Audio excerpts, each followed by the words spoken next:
Sois béni, Seigneur, pour la confession que tu me permets de te faire. Confession des trahisons que tu m'as pardonnées et que tu as couvertes par ta bonté, afin de me rendre heureux en me faisant participer à ton esprit et en changeant mon âme par la foi et par le baptême. Oui, par là, mon cœur est touché.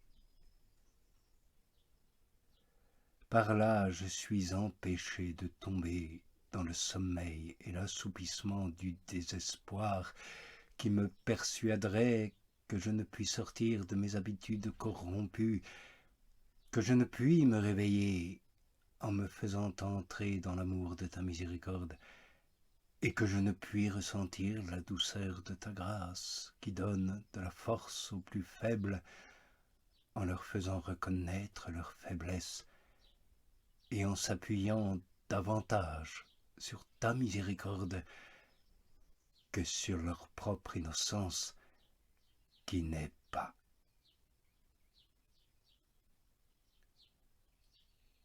Ô Seigneur, tu es mon roi, tu es mon Dieu.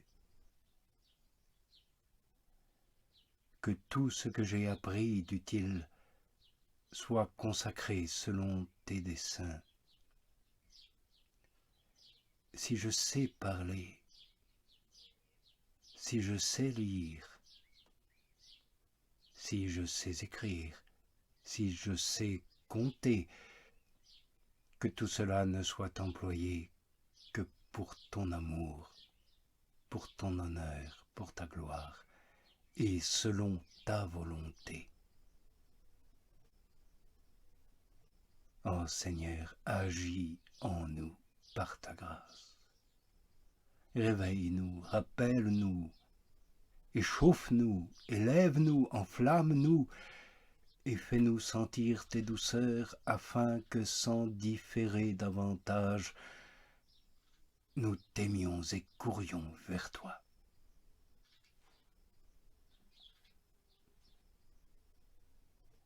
Oui, Seigneur, reçois, s'il te plaît, agréablement cette odeur sainte de ton saint temple.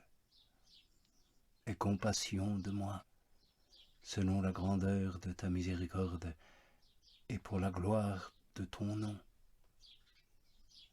Achève l'ouvrage que tu as commencé en moi. Consume et détruis ce qu'il y a encore d'imparfait en moi. Je suis sous l'ombre favorable de tes ailes, quoiqu'avec un extrême péril, mais qui me serait encore plus redoutable si je ne me consolais de ce qu'étant couvert de tes ailes, mon âme te demeure assujettie et ma faiblesse connue.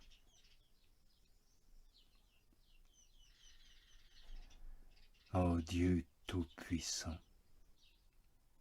ta main n'a-t-elle pas le pouvoir de guérir toutes les infirmités de mon âme et d'éteindre par une grâce surabondante tous mes mouvements déréglés?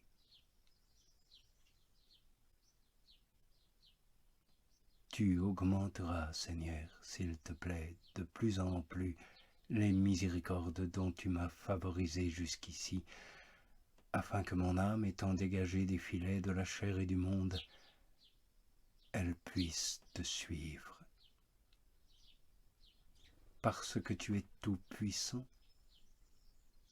et que tu peux faire des choses incomparablement plus élevées que tout ce que nous ne saurions ni te demander, ni comprendre.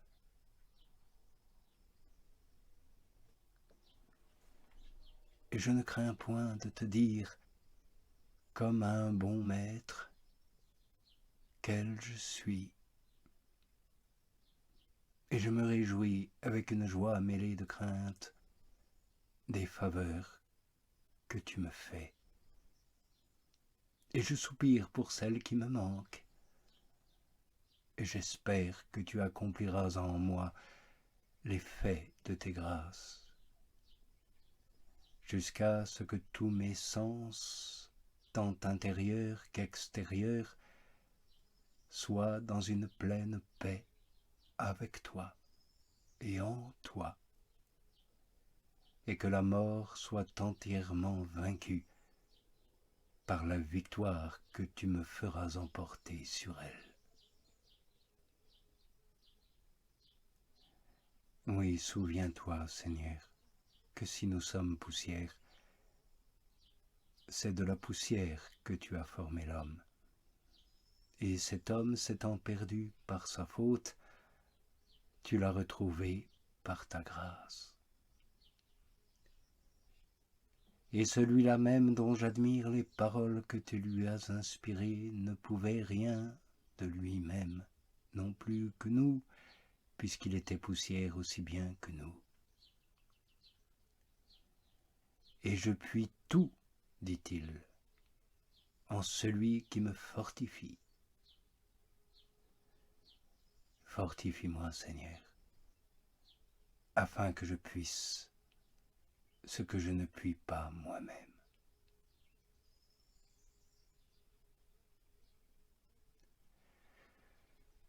Les sens aiment la diversité des beaux objets, les yeux la diversité des couleurs vives et agréables, les oreilles la diversité des sons harmonieux, mais que tous ces objets n'arrêtent point mon âme, que toi seul, Dieu, l'arrête. Toi qui as créé toute réalité et qui les as créées toutes bonnes. Oui, c'est à toi seul, qui est mon unique bien, que je chante mes louanges, et non pas à tes créatures.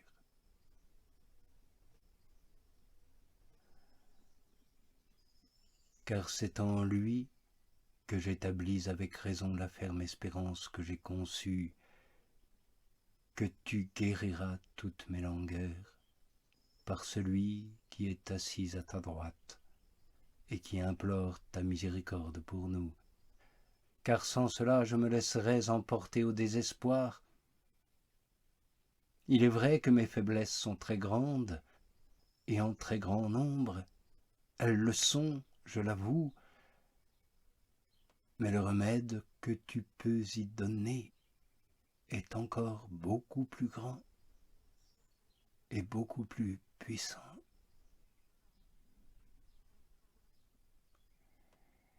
Nous eussions pu croire que ton Verbe, ton Fils bien-aimé, était trop éloigné de nous pour avoir aucune alliance avec nous, et ainsi désespérer de notre salut, s'il ne se fût point fait chair et n'eût point demeuré parmi nous. Étant épouvanté de la multitude de mes fautes et accablé sous le poids de mes misères, j'avais pensé en moi-même, et comme résolu de m'enfuir en quelque désert, mais tu m'en as empêché, et tu m'as rassuré en disant « Jésus, mon Fils, le Christ est mort pour tous les hommes, afin que ceux qui vivent ne vivent plus à eux-mêmes, mais à celui qui est mort pour eux. »